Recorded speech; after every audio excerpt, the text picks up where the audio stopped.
Hello दोस्तों, कैसे हैं? उम्मीद करते हैं अच्छे होंगे। दोस्तों, पिछले वीडियो में मैंने आप लोगों को बताए थे वैदिक सभ्यता। दोस्तों, वैदिक सभ्यता में ऋग्वैदिक काल, उत्तर वैदिक काल की पढ़ाई कर रहे थे हम लोग। इसमें हम लोगों ने ये भी समझा था कि आर्य समाज जो था वो किस तरह का था। आर्य समाज के बहुत सारी बातें हम लोगों ने जाना था।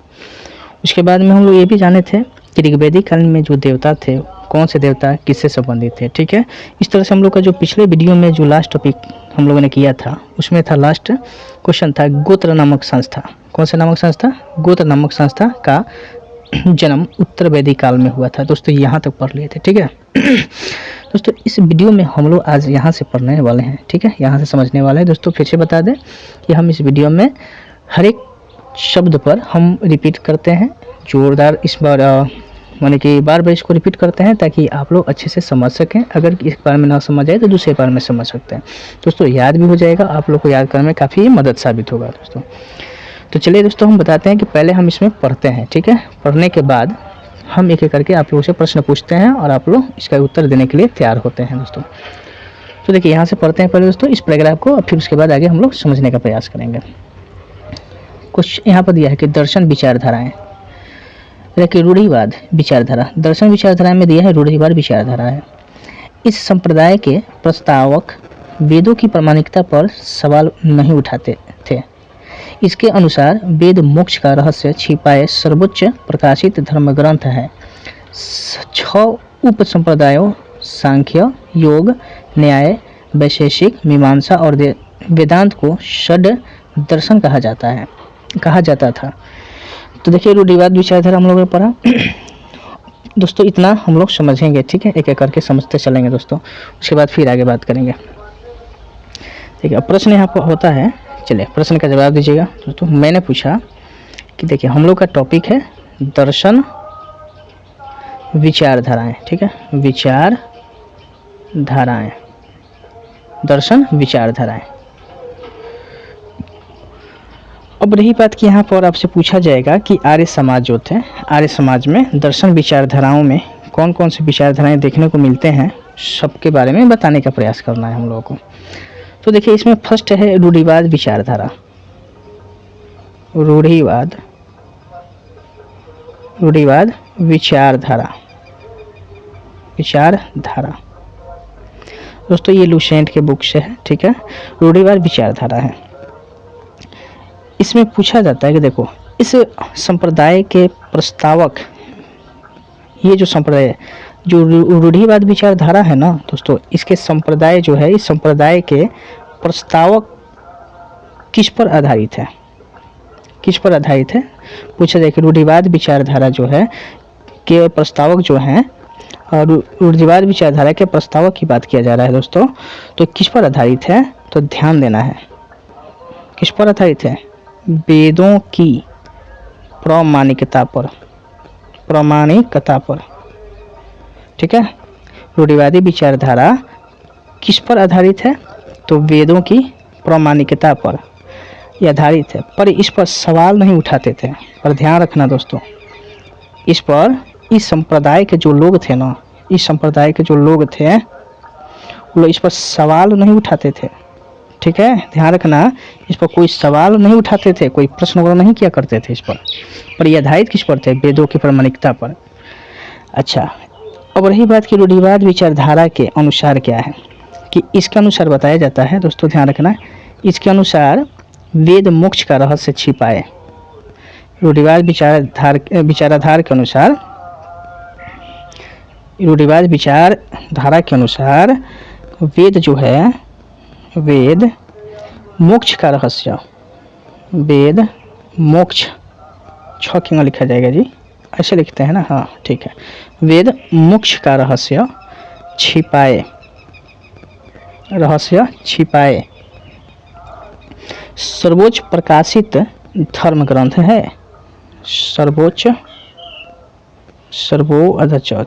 ठीक है, सर्वोच्च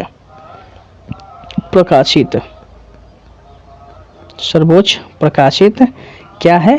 तो जवाब होगा धर्म ग्रंथ है। ठीक है, तो कहा गया है इसमें कि रूढ़िवादी विचारधारा के जो वेद हैं वो किसके लिए है, तो मोक्ष प्राप्ति के लिए है। और इसमें क्या किए गए हैं, छिपाए गए हैं। पर सर्वोच्च प्रकाशित जो है, इसका सर्वोच्च जो प्रकाशित है वो किस में है, तो धर्म ग्रंथ है। ठीक है, किस में है, धर्म ग्रंथ में है, अर्थात धर्म ग्रंथ है। अब इसमें ध्यान देना है दोस्तों, 6 गो इसमें 6 ठो जो होते हैं, 6 ठो क्या है, उप संप्रदायों, स्वधर्म प्रदायों। मतलब इसमें बताया है कि रूढ़िवादी विचारधारा में कितने उप संप्रदाय हैं, कितने उप संप्रदाय हैं, तो 6। और 6 उप जो संप्रदाय हैं वो कौन कौन से हैं, प्रत्येक का नाम जानिए दोस्तों। यहाँ पर बता दें आप लोगों को, प्रत्येक का नाम यहाँ से देखिएगा। ठीक है, 6 गो है, ध्यान रखना बहुत जरूरी है दोस्तों, यही इंपॉर्टेंट है। 6 उप संप्रदाय में है, कौन कौन आता है, तो सांख्य आता है, याद रखना। सांख्य पहला क्या हो जाएगा, सांख्य। दूसरा याद रखना योग, दूसरा क्या हो जाएगा, योग। तीसरा याद रखना न्याय, तीसरा क्या हो जाएगा, न्याय। याद आ रहा है आप लोगों को, सांख्य है ना, पहला क्या हो गया, सांख्य। दूसरा हो जाएगा योग, तीसरा हो जाएगा न्याय। चौथा हो जाएगा दोस्तों, चौथा की जो बात करें वो आप लोगों को मिलेगा वैशेषिक। वैशेषिक यहाँ लिख देते हैं, चौथा वैशेषिक, वैशेषिक। पांचवा हो जाएगा मीमांसा, मीमांसा। और छठा जो है ना दोस्तों, छठा वो वेदांत है। छठा क्या है, वेदांत। तो पूछा जाएगा कि रूढ़िवादी जो विचारधारा है उसमें कितने उप संप्रदाय हैं, तो 6 उप संप्रदाय। ठीक है, 6 उप संप्रदाय हैं। अब ये 6 उप संप्रदाय में कौन कौन आते हैं, तो नाम हो गया सांख्य, योग, न्याय, वैशेषिक, मीमांसा और वेदांत। 6 याद हो गया होगा।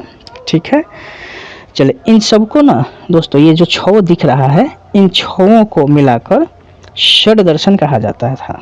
इन 6 को मिलाकर क्या कहा जाता था, षड दर्शन। इन 6 को मिलाकर क्या कहा जाता था, षड दर्शन कहा जाता था। ठीक है, तो आपने देख लिया षड दर्शन। आइए दोस्तों, इसके बाद फिर आगे हम लोग पढ़ते हैं, फिर समझेंगे। ठीक है, तब तक इसको मिटाते हैं।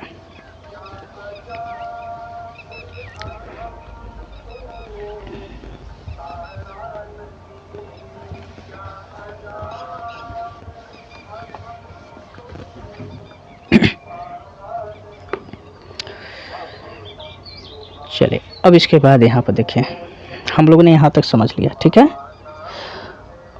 अब रही बात कि एक सारणी दिया है उसमें दोस्तों, इसमें आपको बता दें सारणी में क्या दिया है, इसको पहले पढ़ लेते हैं तब देंगे। दोस्तों इस सारणी में है कि दर्शन विचारधाराएं। तो दर्शन विचारधारा में क्या क्या है, रूढ़िवादी जो आस्तिक है, एक होता है नास्तिक। तो आस्तिक और एक है नास्तिक। तो देखो यहाँ पर दिया है सांख्य, योग, न्याय, वैशेषिक, मीमांसा, वेदांत। तो इसमें आप लोगों को दिख रहा है ये सब आस्तिक हैं जो मानने वाले हैं। और जो नास्तिक हैं वो लोग कौन कौन है, बौद्ध धर्म, जैन धर्म, लोकायत, अज्ञान, आजीविक है। तो ये आप लोग का जो दर्शन दिख रहा है ये आपको आस्तिक और नास्तिक दिखा दिए। अब यहाँ पढ़ते हैं सांख्य विचारधारा। कौन सी विचारधारा, सांख्य विचारधारा। कहा कि सांख्य दर्शन शास्त्र की प्राचीनतम विचार पद्धति है। सांख्य का शाब्दिक अर्थ गिनना होता है। इस धारा के अनुसार ब्रह्म प्रभाव या कारक नहीं बल्कि आत्मज्ञान ही मोक्ष की ओर ले जाता है। यह विचारधारा द्वैतवाद में विश्वास रखती है, अर्थात आत्मा तथा पदार्थ 2 पृथक सत्ताएं हैं। यह अवधारणा सभी ज्ञान का आधार है। इस ज्ञान को 3 मुख्य अवधारणाओं द्वारा प्राप्त किया जा सकता है। कौन कौन इसमें दिया है, प्रत्यक्ष, अनुभूति, अनुमान, निष्कर्ष। शब्द जो है श्रवण। यह विचारधारा अन्वेषण की अपनी वैज्ञानिक प्रणाली के लिए प्रसिद्ध रही है। आइए थोड़ा इस टेबल को भी पढ़ लें। इसमें क्या दिया है, दर्शन है, इधर प्रवर्तक है। ठीक है, तो दर्शन में सांख्य दर्शन, इसके प्रवर्तक कपिल हैं। योग दर्शक पतंजलि, न्यायिक दर्शन गौतम, वैशेषिक दर्शन कनाद, मीमांसा का जैमिनी और वेदांत का वाद नारायण। आइए पहले इतना हम लोग समझ लें, फिर उसके बाद आगे बढ़ेंगे। चलिए तो देखिए क्या कहता है, समझिए। तो हम लोगों ने समझा कि उप जो संप्रदाय हैं इसकी संख्या कितनी है, 6। उप संप्रदाय की संख्या जो है कितनी पढ़े हम लोग, सधर्म प्रदाय की संख्या कितने पढ़े थे हम लोग, 6 पढ़ लिए थे। ठीक है, 6 का नाम मैंने आप लोग को बताया था। अब देखिए दोस्तों, 6 का जो नाम आप लोग पढ़े थे ना, वो कौन कौन था। फर्स्ट में आप पढ़े थे, फर्स्ट में सांख्य, सांख्य। ठीक है, सेकेंड में क्या पढ़े थे, सेकेंड में क्या मिला था, योग। थर्ड में क्या मिला था आपको, न्याय। तीसरे नंबर में क्या हो गया, न्याय। चौथे नंबर में क्या बताए थे आप लोगों को, वैशेषिक, वैशेषिक, वैशेषिक। पांचवें जो है वो कौन सा है, मीमांसा, मीमांसा है। और छठा जो है वो आपका वेदांत है, छठा वेदांत। ये हम लोगों ने समझ लिया था। ठीक है, पर ध्यान देना दोस्तों, इसमें जो है ना, ये सब के सब जो 6 दिख रहे हैं, ये रूढ़िवादी क्या थे, ये रूढ़िवादी आस्तिक लोग हैं। ये रूढ़िवादी क्या है, आस्तिक थे। ठीक है, ये आस्तिक का मतलब कि जो मानने वाले होते हैं, और नास्तिक का मतलब कि जो इस विचारधारा को नहीं मानते हैं, है ना। ये सब विचारधारा को प्रकट करते हैं। ठीक है, मोक्ष प्राप्ति के लिए इस विचारधारा को क्या करते हैं, प्रकट करते हैं। पर ये जो 6 देख रहे हैं, ये सब के सब आस्तिक हैं, यानी इस विचारधारा को मानने वाले हैं। पर इन सभी विचारधाराओं को नहीं मानने वाले को क्या बोलते हैं, नास्तिक। नहीं मानने वाले को क्या कहते हैं, नास्तिक। तो देखिए, अब इसमें जो है सांख्य दर्शन जो है, सांख्य को नास्तिक कौन कौन है इसमें, यानी जो बौद्ध धर्म होता है, ध्यान रखना दोस्तों, इधर लिख देते हैं बौद्ध धर्म। पूछा जाए वह कौन सा धर्म है जो सांख्य दर्शन को नहीं मानता है, अर्थात वो नास्तिक है, कौन सा धर्म, तो आंसर हो जाएगा बौद्ध धर्म। बौद्ध धर्म जो है सांख्य दर्शन को नहीं मानता है। ठीक है, यानी इसके विचारधारा नहीं है, रूढ़िवादी विचारधारा में नहीं है, यानी ये नास्तिक है।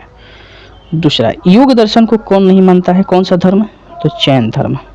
कौन सा धर्म, जैन धर्म। पूछा जाए वह कौन सा धर्म है जो योग दर्शन को नहीं मानता है, अर्थात इसके लिए नास्तिक है, तो कौन सा हो जाएगा, जैन धर्म। कौन सा हो जाएगा, जैन धर्म। अगला प्रश्न है दोस्तों, ध्यान रखना, ये जो है न्याय, जो न्याय आप लोग देख रहे हैं, रूढ़िवादी विचारधारा, इसके लिए कौन नास्तिक है, तो लोकायत। कौन सा हो जाएगा, लोकायत। लोकायत जो होता है ना विचारधारा, ये क्या है, नहीं मानता है न्याय को। ठीक है, न्याय विचारधारा को नहीं मानता है। वैशेषिक को नहीं मानने वाला कौन है, तो अज्ञान है। कौन है, अज्ञान। इसी तरह से आप देख लेंगे, मीमांसा का आजीवक आता है। मीमांसा का कौन आता है, आजीवक। जय आजीविक भी इसको बोलते हैं, आजीविक। ठीक है, आजीविक इसको बोलते हैं। तो दोस्तों ये सारे के सारे जो दिख रहे हैं ना ये नास्तिक है। ये क्या है, नास्तिक है। दोस्तों माफ करिए, कभी कभी इसमें सर्दी जुकाम का लक्षण भी दिख रहा है, तो ये नास्तिक है। ठीक है दोस्तों, अब आइए हम लोग के पास जो है सांख्य विचारधारा की बात करते हैं। ठीक है, कौन सी विचारधारा, सांख्य विचारधारा, जो कि पढ़े हैं, अब उसको समझने का प्रयास करें। तो ये आस्तिक में आते हैं, ये सब किस में आते हैं, नास्तिक में। आगे बढ़ते हैं।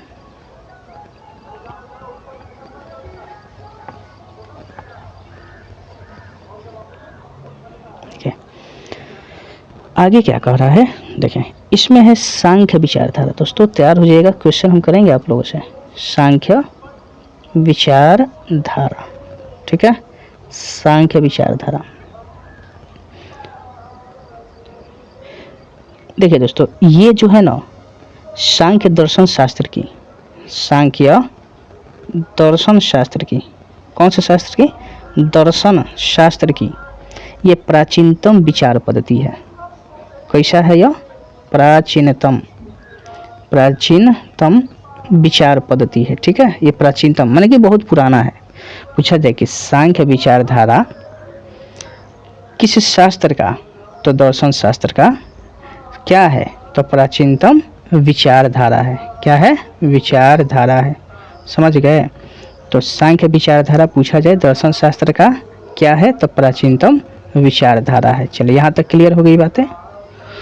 अब आइए दोस्तों, पूछा जाए कि सांख्य का जो है शाब्दिक अर्थ क्या है, इसका शाब्दिक अर्थ, सांख्य का शाब्दिक अर्थ क्या है, तो इसका जवाब दीजिएगा गिनना होता है। क्या होता है? गिनना होता है। क्या होता है? गिनना होता है। तो यहाँ तक तो क्लियर हो गया होगा कि सांख्य विचारधारा में सांख्य का शाब्दिक अर्थ क्या है? तो गिनना होता है। क्लियर? आगे बढ़ते हैं। अब पूछा जाएगा कि सांख्य जो विचारधारा है ये किस तरह की विचारधारा है, यानी इसके अनुसार कौन कौन सी बातें बताई गई है वो बताइए। तो देखिए, सांख्य विचारधारा के अनुसार, इसके अनुसार क्या है ना वो समझिएगा आप लोग। इस विचारधारा के अनुसार ब्रह्म जो है ना, ब्रह्म प्रभाव, कौन से प्रभाव यहाँ पर लिख देते हैं दोस्तों? ब्रह्म प्रभाव। सांख्य विचारधारा के अनुसार, ठीक है, ब्रह्म प्रभाव या कारक, कारक नहीं, इसमें ब्रह्म प्रभाव या कारक नहीं। ध्यान रखना दोस्तों, ये कहता है कि सांख्य विचारधारा के अनुसार ब्रह्म प्रभाव या कारक नहीं, बल्कि क्या बोलता है? बल्कि आत्मज्ञान ही। कौन से ज्ञान? आत्मज्ञान ही। ध्यान रखना दोस्तों, किस ज्ञान की बात किया है? ये सांख्य दर्शन जो है, सांख्य विचारधारा है, किसकी बात कर रहा है? ये ब्रह्म प्रभाव की बात नहीं कर रहा है या कारक की बात नहीं कर रहा है, ये किसकी बात कर रहा है? आत्मज्ञान। आत्मज्ञान ही मोक्ष की ओर ले जाता है। किधर ले जाता है? मोक्ष की ओर ले जाता है। दोस्तों दिख नहीं रहा होगा, माफ करिएगा, इधर हम लिख देते हैं, ठीक है, यहाँ फिर से लिख देते हैं, गौर करिए। सांख्य विचारधारा के अनुसार, फिर से यहाँ लिख देते हैं, ब्रह्म प्रभाव, ध्यान रखना, ब्रह्म प्रभाव या कारक नहीं। फिर से लिख रहे हैं दोस्तों, कारक नहीं, ब्रह्म प्रभाव या कारक नहीं,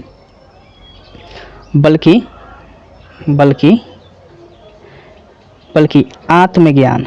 कौन से ज्ञान की बात कर रहे हैं? आत्मज्ञान मोक्ष की ओर ले जाता है। किधर ले जाता है? मोक्ष की ओर ले जाता है। तो सांख्य विचारधारा में क्या बताया गया कि इसमें ब्रह्म प्रभाव नहीं चलता है, कोई कारक नहीं चलता है, बल्कि इसमें सिर्फ आत्मज्ञान, जो आत्मा के अंदर ज्ञान है, आत्मा से जो ज्ञान मिला है, वही मोक्ष की ओर ले जाने का कार्य करता है। ठीक है, तो सांख्य विचारधारा कोई पूछे कि इस विचारधारा को बताओ कि विचारधारा क्या कहता है, इस विचारधारा के अनुसार आप बोल सकते हैं कि सांख्य विचारधारा में ब्रह्म प्रभाव नहीं, कारक नहीं, बल्कि आत्मज्ञान ही मोक्ष की ओर ले जाता है। दोस्तों लिखना, ले जाता है। क्लियर? यहाँ तक बात आप लोगों ने समझ लिया। दोस्तों इसके बाद समझेंगे हम लोग, थोड़ा इसको मिटा दें।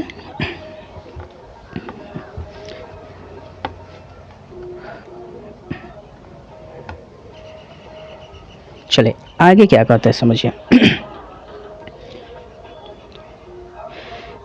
ये जो सांख्य विचारधारा है दोस्तों, सांख्य विचारधारा है, ये तो आपने देखा कि ब्रह्म प्रभाव कारक पर नहीं बल्कि आत्मा ही मोक्ष की ओर ले जाता है। ठीक है, ये ले जाता है, ये बात इसमें बताया गया है।